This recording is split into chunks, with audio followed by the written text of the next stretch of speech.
গালাবানা আলাইকার রিজাল। নবীজি পুরুষেরা তো আপনার কাছ থেকে দিন শিখে, আমাদের চেয়ে পুরুষেরা অনেক বেড়ে গেল, অনেকে গিয়ে গেল, আমরা এমন ভাবে দিন শিক্ষা করতে পারি না। ওগো নবীজি, যাহাবার রিজালু বিহাদিসি, পুরুষেরা আপনার হাদিস শুনে, আপনার হাদিস মুখস্থ করে এদের ইলম সমৃদ্ধ হয়, এদের ইলমের ঝুলি সমৃদ্ধ হয়। আমরা তো এই পরিমাণ আপনার কাছে আসতে পারি না, ইলম অর্জন করতে পারি না। এই জন্য আমাদের অনুরোধ, আমাদের আবেদন, ফাজআল লানা মিন নাফসিকা ইয়াওমা, আপনি আলাদা একটা দিন আমাদের জন্য নির্ধারণ করে দিন, যেই দিন আপনি নবী শুধু আমরা মহিলাদের কি ওয়াজ করবেন, আমাদের কি পড়াবেন, দুনিয়ার কোন পুরুষ আমাদের মজলিসে আসবে না। সুবহানাল্লাহ। ইমাম সামহুদি রাহিমাহুল্লাহু তাআলা মদিনার প্রায় 94টা নাম বয়ান করেছেন। কতটা? একটা শহর কি পরিমাণ, একটা জায়গা কি পরিমাণ গুরুত্বপূর্ণ, তার নামের আধিক্যেই তার পরিচয়। কোন জিনিসের গুরুত্ব যত বেশি, তার নামও তত বেশি হয়।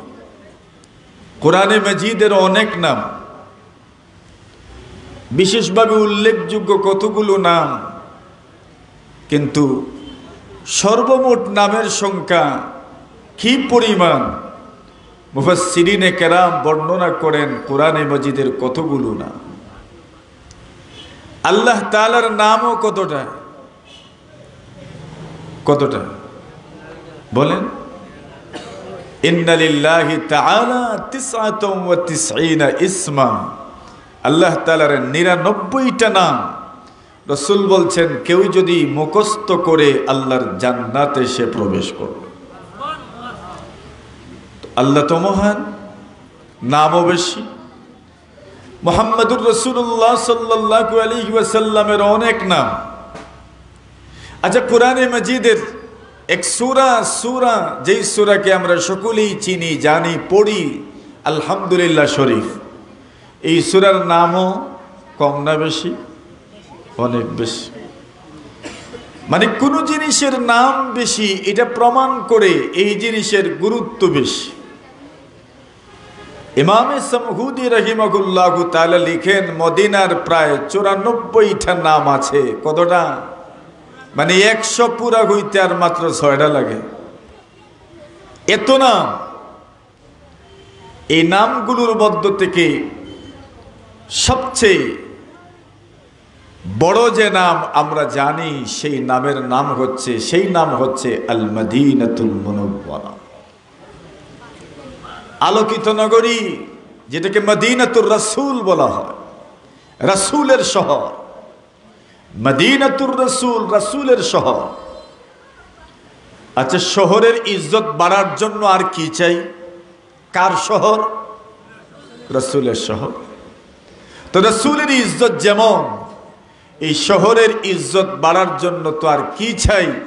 যেই শহরের নাম রাসূলের শহর, তো রাসূলের ইজ্জতে এই শহরও ইজ্জতওয়ালা শহর, ঠিক কিনা?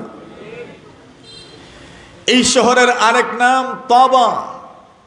মুসলিম শরীফের মধ্যে বর্ণনা এসেছে, রাসূল আকরাম সাল্লাল্লাহু আলাইহি ওয়াসাল্লাম বলেন, এই শহরকে তোমরা তাবা বলো, এই শহরকে তোমরা তাইবা বলো, এই শহরকে তোমরা তাইয়্যিবা বলো। তাবা, তাইয়্যিবা, তাইবা, এই শব্দের অর্থ, আমাদের অনেকের মেয়ের নামই তো তাইয়্যিবা। নামের অর্থ কি বলে? নামের অর্থ পবিত্র, নামের অর্থ উত্তম। রাসূল যেই শহরে, এই শহর যে উত্তম, তাতে কোনো সন্দেহ নেই। পবিত্র শহর। কিভাবে পবিত্র? হাদিস শরীফে আসে, রাসূল আকরাম সাল্লাল্লাহু আলাইহি ওয়াসাল্লাম সর্বপ্রথম যখন মদিনা প্রবেশ করলেন, মদিনাকে তখন ইয়াসরিব বলা হতো। ইয়াসরিব শুধু মদিনা শহরকেই বলা হতো যে এমন নয়, বরং উহুদ পাহাড় থেকে শুরু করে বিশাল একটা অঞ্চলকে ইয়াসরিব বলা হতো। এই পুরাটা শহর ছিল রোগের প্রাণ কেন্দ্র, রোগ ভেদিতে এই শহর প্রসিদ্ধ ছিল। মানে এই শহরের আবহাওয়া এমন ছিল, যেই এই শহরে প্রবেশ করত রোগাক্রান্ত হয়ে যেত। আপনারা জানেন আল্লাহ রসুল সাল্লাল্লাহু আলাইহি ওয়াসাল্লাম যখন মদিনা আসলেন, আর মদিনাতে থাকার পরে যখন উনি উমরা করার জন্য মক্কা ঢুকবেন, তখন মক্কার মানুষ, এখানে বাবে কুরাইশ, কুরাইশের গেট লেখা আছে বওয়াবাতু কুরাইশ, মানে কুরাইশরা যেখানে দাঁড়িয়ে রসুল সাল্লাল্লাহু আলাইহি ওয়াসাল্লাম এবং সাহাবায়ে কেরামদের উমরা অথবা তাদের এই আমলগুলো লক্ষ্য করত, প্রত্যক্ষ করত, এই জায়গার নাম আছে বওয়াবাতু কুরাইশ। কুরাইশরা এখানে দাঁড়িয়ে রসুল এবং সাহাবায়ে কেরামদের আমলগুলো দেখত। কেন দেখত? এরা একজন আরেকজনকে বলা বলি করেছে, আরে মুহাম্মদ তার সাথীদেরকে নিয়ে এসেছে উমরা করার জন্য, তোমরা একটু বের হও, দেখবা এরা মদিনার আবহাওয়ায় এত ধুবলা পাতলা, এত রোগাক্রান্ত হয়েছে, তোমরা দেখবে এরা দৌড়াতেও পারছে না ঠিক মতো, হাঁটতেও পারছে না ঠিক মতো। মানে মক্কাবাসীও জানতো মদিনার আবহাওয়া অত্যন্ত অস্বাস্থ্যকর। মদিনার আবহাওয়া স্বাস্থ্যকর ছিল না, অস্বাস্থ্যকর একটা আবহাওয়া মদিনায় সবসময় বিরাজ করত। আল্লাহর রসুল তখন সাহাবায়ে কেরামদেরকে বলেছিলেন, সাহাবীরা শোনো, যখন তোমরা সাফা এবং মারওয়ার মধ্যখানে সাই করবে, হাঁটবে, ওই সময় তোমরা একটু হেলে দুলে হাঁটবে, চলবে, দৌড়াবে, যাতে করে মুশরিকরা দেখে বুঝতে পারবে যে মুহাম্মদ এবং ওনার সাথী সঙ্গীরা মদিনার আবহাওয়ায় দুর্বল হয়ে যান নাই, এরা এখনো সবল আর শক্তিশালী। সুবহানাল্লাহ। এখন তাওয়াফের মধ্যে যারা তাওয়াফ করেছেন এরা জানেন, তাওয়াফে গেলে সাফা মারওয়ার মধ্যখানে একটু দৌড়াইতে হয়। সবুজ বাতি লাগানো আছে, আর বলা হয়েছে, নির্দেশনা দেওয়া হয়েছে এখানে একটু দৌড়ানোর জন্য। কেন দৌড়াবেন? ওই রসুলের যুগে কেন দৌড়িয়েছিলেন? বলে দেখাও কুরাইশদেরকে আমরা দুর্বল হয়ে যাই নাই, শরীরে এখনো শক্তি আছে। আল্লাহর রসুল এবং সাহাবায়ে কেরাম একটু দৌড়িতেন, যেন এরা দেখতে পারে যে এরা দুর্বল হয়ে যায় নাই। তাহলে বোঝা গেল মদিনার আবহাওয়া অত্যন্ত অস্বাস্থ্যকর ছিল। কিন্তু আল্লাহর রসুল যখন মদিনা প্রবেশ করলেন, আল্লাহ তাআলা রসুলের বরকতে আর রসুলের দোয়ার বরকতে মদিনার আবহাওয়াকে পরিবর্তন করে দিয়েছে।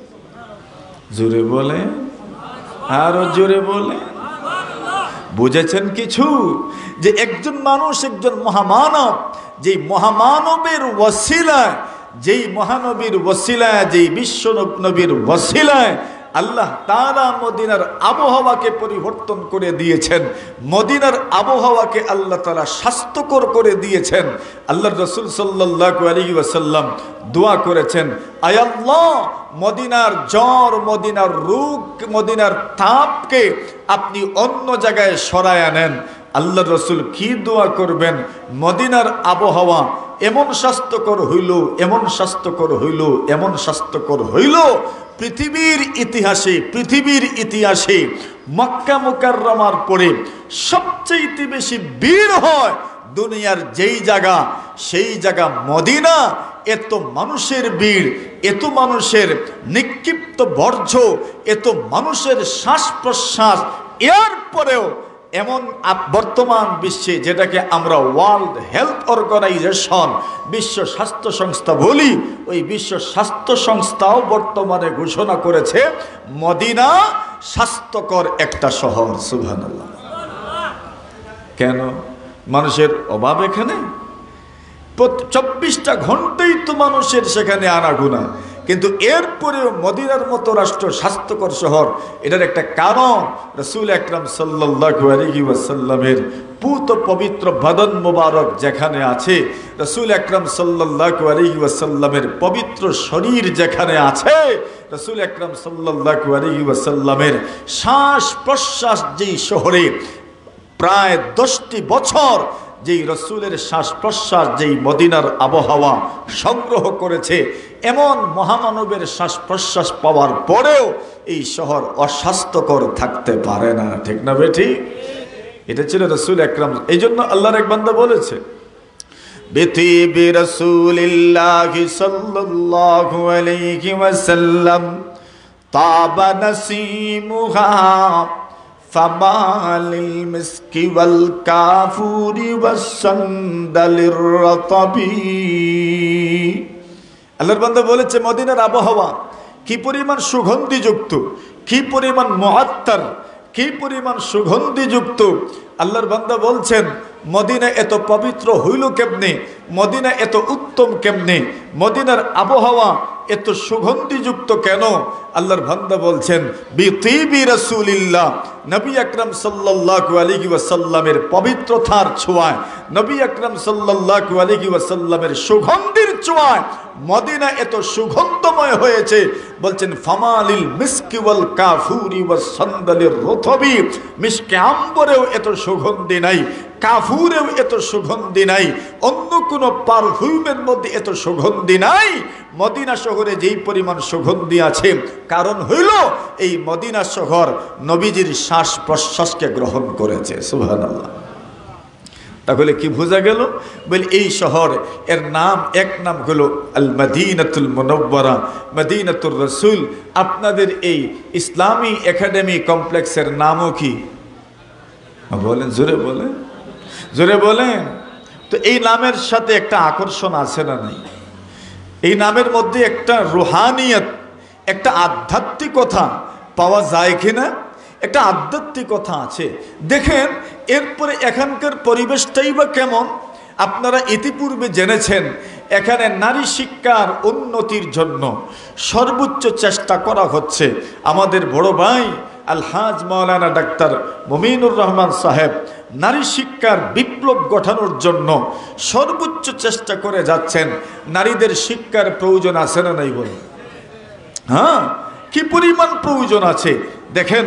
আবু সাঈদ আল খুদরি রাদিয়াল্লাহু তাআলা আনহু বলেন, আগে বলুন তো, আমাদের মায়ের জাতির ইজ্জত মর্যাদা কম না বেশি?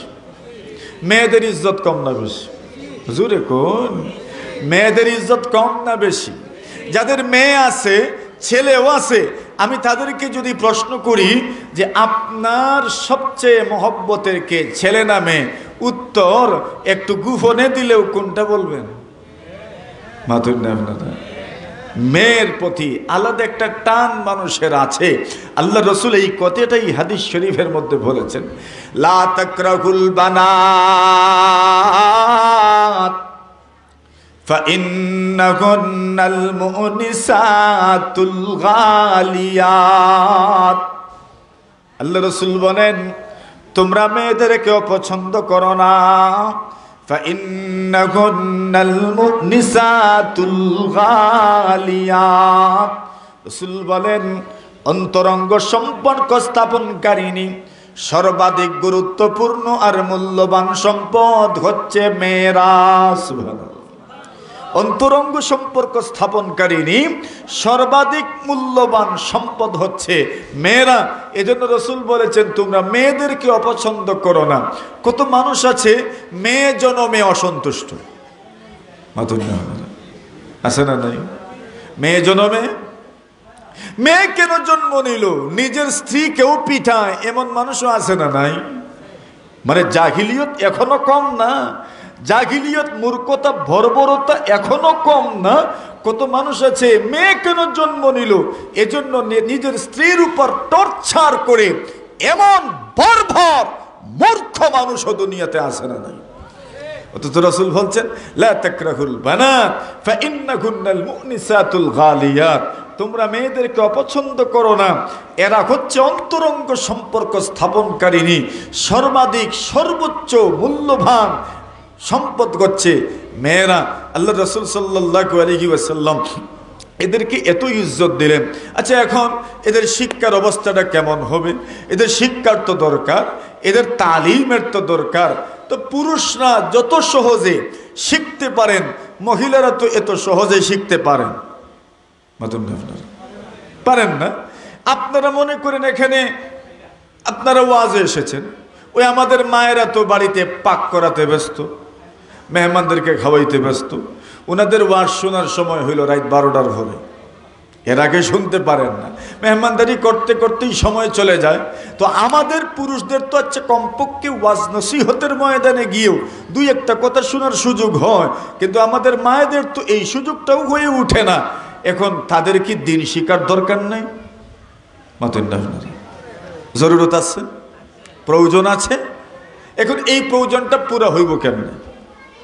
এখনকার যে পরিস্থিতি, রসুলের যুগেও এমনই পরিস্থিতি ছিল, কিন্তু রসুলের যুগের মহিলারা ছিলেন বড় সচেতন। এজন্য সেই যুগের মহিলারা নবী আকরাম সাল্লাল্লাহু আলাইহি ওয়াসাল্লামের কাছে গিয়ে আবেদন করেছিলেন, অনুরোধ করেছিলেন। অনুরোধটা কি ছিল? ইমামে বুখারী রাহমাতুল্লাহি আলাইহি তার বুখারী শরীফ ইলম অধ্যায়ে বাব এনেছেন, অধ্যায় সূচি। উনি একটা অধ্যায় এনেছেন যে একজন আমিরের জন্য, ইমামের জন্য, মুআল্লিমের জন্য, উস্তাদের জন্য, একজন অভিভাবকের জন্য জরুরি হইল উনি ওনার সময়ের নারীদের দিন শিক্ষার ব্যাপারে উনি সর্বোচ্চ চেষ্টা করবেন। এটা জরুরি। আমার তো মনে হয় আমাদের ভাইজান উনি সেই গুরু দায়িত্বটাই পালন করছেন। দেখুন, আল্লাহর রসুলকে এক মহিলা এসে বললেন, ইয়া রাসূলুল্লাহ, আপনার কাছে আমাদের একটা অনুরোধ। অনুরোধের আগে উনি নিজের মনের ব্যথা, নিজের মনের কষ্টের কথাটাও তুলে ধরেছেন।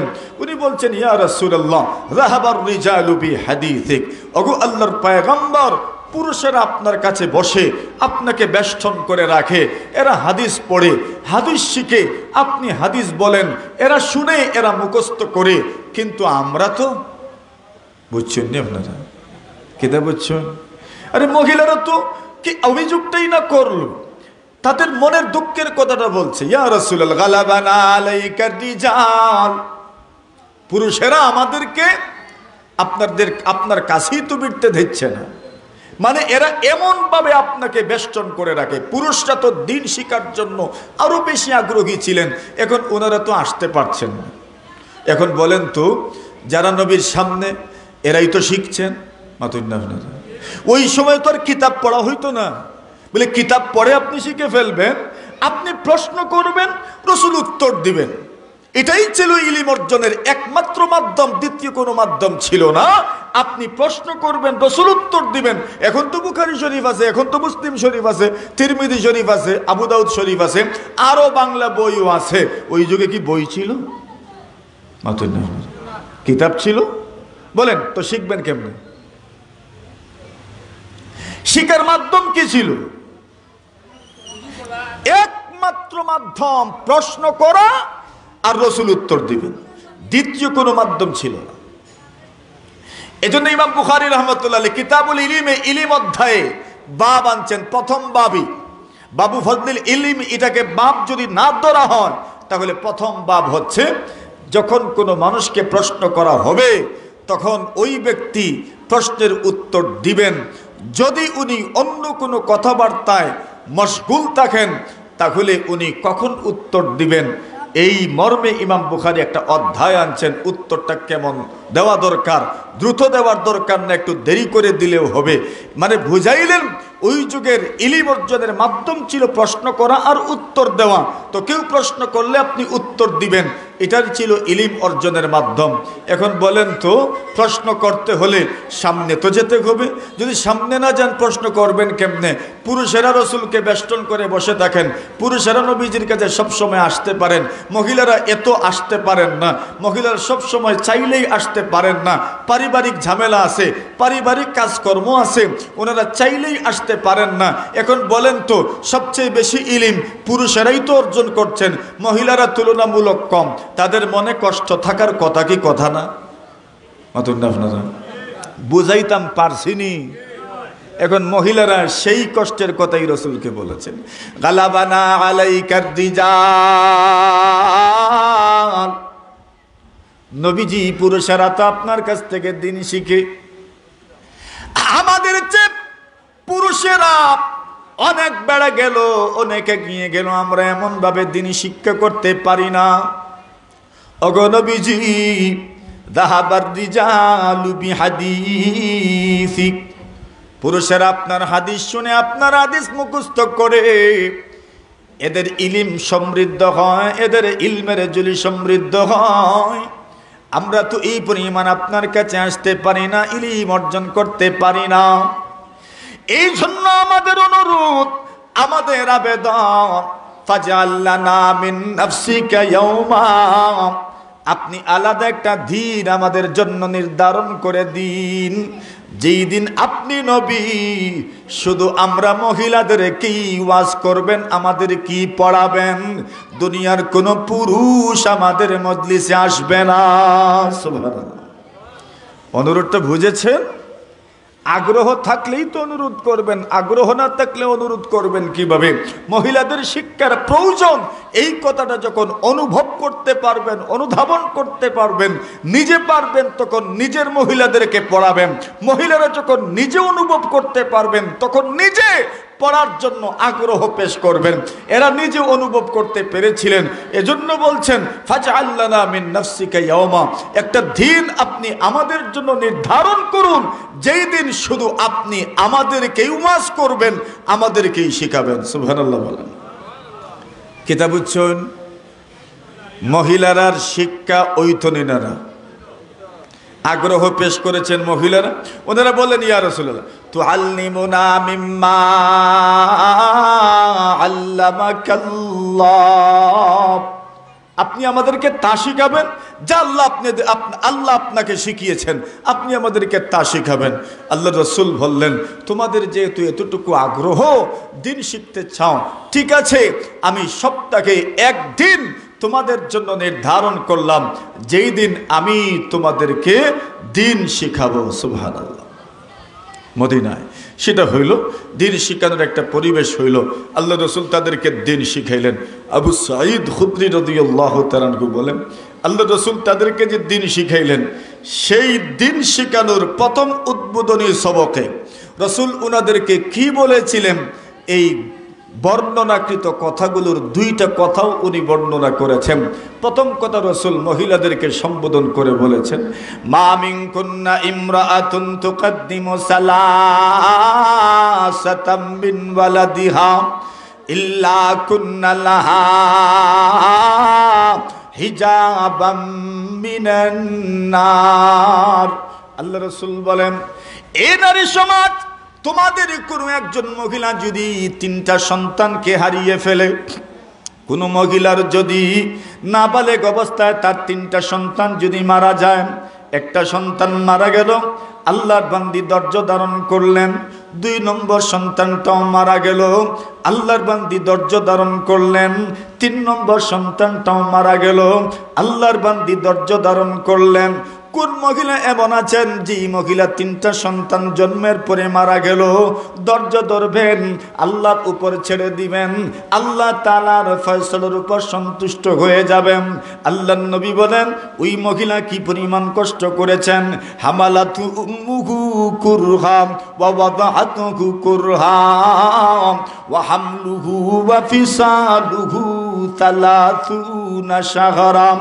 একজন মা সন্তানকে কষ্ট করে গর্ভে ধারণ করেন, একজন মা সন্তানকে কষ্ট করে জন্ম দেন, একজন মা সন্তানকে কষ্ট করে দুধ পান করান।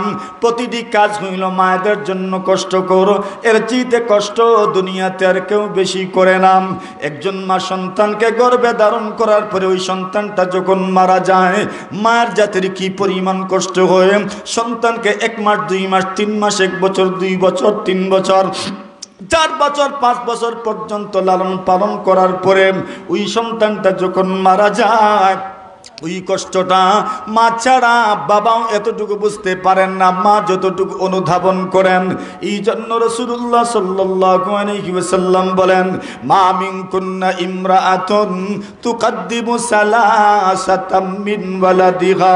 আল্লাহ রসুল বলেন, ওগো নারী সমাজ, ও মহিলারা শুনো, তোমাদের কোনো একজন মহিলা যদি 3টা সন্তান হারিয়ে ফেলে, 1 নম্বর সন্তান মারা যাওয়ার পরে ধৈর্য ধারণ করলো, দ্বিতীয় সন্তান মারা গেল, তাও ধৈর্য ধারণ করলেন, তৃতীয় সন্তান মারা যাওয়ার পরেও ধৈর্য ধারণ করলেন।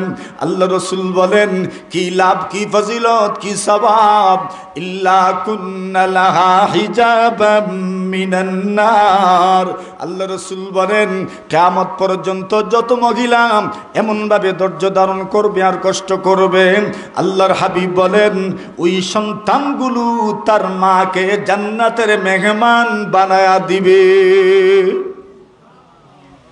এখন 3 সন্তান মারা গেল একজন মায়ের, কেমনে সহ্য করবেন?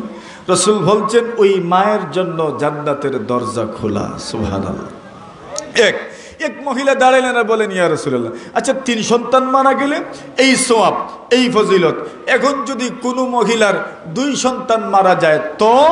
আল্লাহ রসুল বললেন 2 সন্তানও যদি মারা যায়, আল্লাহ রসুল বলছেন তো ওই 2 সন্তান তার মাকে জান্নাতের মেহমান বানাবে। আর একজন দাঁড়াইলেন আর বলেন, ইয়া রাসূলুল্লাহ, একটা সন্তানও যদি মারা যায়? আল্লাহ রসুল বললেন 1 সন্তানও মারা গেল আর ওই মা ধৈর্য ধরলেন, হাহুতাশ করলেন না, আল্লাহর উপর কোনো অভিযোগ নাই। আল্লাহ রসুল বলছেন ওই একটা সন্তানও তার মাকে জান্নাতের মেহমান বানাবে। এই ওয়াজ রসুল করলে মহিলাদের ওয়াজের মাহফিলে, মহিলাদের সমাবেশ। এরপর রসুল ওনাদেরকে বলেছেন সদকা খয়রাতের কথা, মহিলারা সদকা খয়রাতও করেছেন। আচ্ছা দেখেন, ইলম অর্জনের প্রতি তাদের আগ্রহটা, তো নারী শিক্ষার এত জরুরত, এত প্রয়োজন, শরঈ পর্দার ভিতরে রেখে, শরীয়তের গণ্ডির ভিতরে থেকে আমাদের নারীদেরকে দ্বীনি শিক্ষায় শিক্ষিত করা, জাগতিক শিক্ষায় শিক্ষিত করা অত্যন্ত জরুরি একটা বিষয়। এজন্যই হযরত রাসূল আকরাম সাল্লাল্লাহু আলাইহি ওয়াসাল্লামের স্ত্রী আম্মা জান হযরত আয়েশা আস-সিদ্দিকা রাদিয়াল্লাহু তাআলা আনহা, যিনি নবী পত্নীদের মধ্যে সবচেয়ে বেশি জ্ঞানী ছিলেন, সেই আম্মা জান আয়েশা আস-সিদ্দিকা রাদিয়াল্লাহু তাআলা আনহা বলেন, রাহিমাল্লাহু নিসা আল আনসার লাম ইয়ামনাহুন্নাল হায়া মিন আইয়াসআলনা আন আমরি দীনিহিন্না। আম্মাজান কিছু মহিলাদের প্রশংসা করেছেন। মহিলাদের প্রশংসা কোন ব্যাপারে প্রশংসা করেছেন? আম্মাজান আয়েশা সিদ্দিকা বলেন, রাহিমাল্লাহু নিসা আল আনসার, আল্লাহ তাআলা আনসারি মদিনার মহিলাদের উপর রহম করুন, এদেরকে আল্লাহ তাআলা পুরস্কৃত করুন, এদেরকে আল্লাহ তাআলা এদের উপর দয়া করুন, মায়া করুন। কেন? লাম ইয়ামনাহুন্নাল হায়া মিন আইয়াসআলনা আন আমরি দীনিহিন্না। আল্লাহ রাসূলের স্ত্রী বলেন, এদের লজ্জা তাদেরকে দিন শিক্ষা থেকে বিরত রাখতে পারে নাই, লজ্জার কারণে তারা দিন থেকে বিরত থাকেন নাই, দিন শিক্ষার থেকে বিরত থাকেন নাই। এখন তো এই দুনিয়াতে কত মানুষ জ্ঞান অর্জন করতে পারে না লজ্জার কারণে। আছে না নাই? মা শরম আসেনি, সবর নাই তো বেজাগায় লজ্জা করা, এটাও এক লজ্জার ব্যাপার। লা ইয়াতাআল্লামুল ইলমা মুস্তাহিয়িন ওয়ালা মুস্তাকবিরুন। উলামায়ে কেরাম বলেন, যারা অহংকারী এরাও ইলম অর্জন করতে পারে না, আর যারা বেহুদা লজ্জা করে এরাও ইলম অর্জন করতে পারে না। কথা ঠিক না বেঠিক? অহংকারীও ইলম অর্জন করতে পারে না, অহংকারীর জীবনেও কোনো ইলম অর্জিত হয় না, কোনো নূর থাকে না। আর যাদের অহেতুক লজ্জা, লজ্জা তো ঠিক আছে, জায়গা মতো ঠিক, শুধু ঠিক না বরং বড় একটা গুণ, আল হায়া শুবাতুম মিনাল ঈমান, লজ্জা সর্বোত্তম একটা গুণ, সর্বোত্তম একটা গুণ। লজ্জা হচ্ছে ঈমানের গুরুত্বপূর্ণ একটা শাখা। দেখবেন ইলম অর্জন করতে লজ্জা করে, আর ওইদিকে 3/4 প্যান্ট পরিধান করে, হাঁটুর উপরে প্যান্ট পরিধান করে। আছে না নাই? নতুন না, এটা একটা ফ্যাশন না? আপনার ছেলে হাঁটুর উপরে প্যান্ট পরিধান করে, আপনার ভাই হাঁটুর উপরে প্যান্ট পরিধান করে, আপনি তাকে কোনোদিন বললেন না যে হাঁটু ঘুরে রাখা ফরজ? বলেন কিয়ামতের দিন আপনিও আল্লাহর সামনে জবাব দিয়ে তার কাঠ গড়ায় দাঁড়াইবেন কিনা? বল মাতুন না? হ্যাঁ ঠিক তো, ওয়াজও তো ঠিক করার লাগি সব জেডাট। কিন্তু বাস্তবিক জীবনে প্র্যাকটিক্যালি এটার উপর আমল করতে বলা মানুষের বড় অভাব। এজন্য আমার ওই ভাইদেরকে, ওই যুবকদেরকে, ওই বন্ধুদেরকে বুঝিয়েন যে হাঁটু ঢেকে রাখা কি ফরজ, এটা নতুন ফ্যাশন। আর কেউ যদি মনে করেন ওই প্যান্ট পরিধান করে সাইকেলে উঠে তো আর একবারে সীমানায় চলে যায়, মতন না? এটা কি লজ্জার বিষয় নয়? আল হায়াউ শুবাতুম মিনাল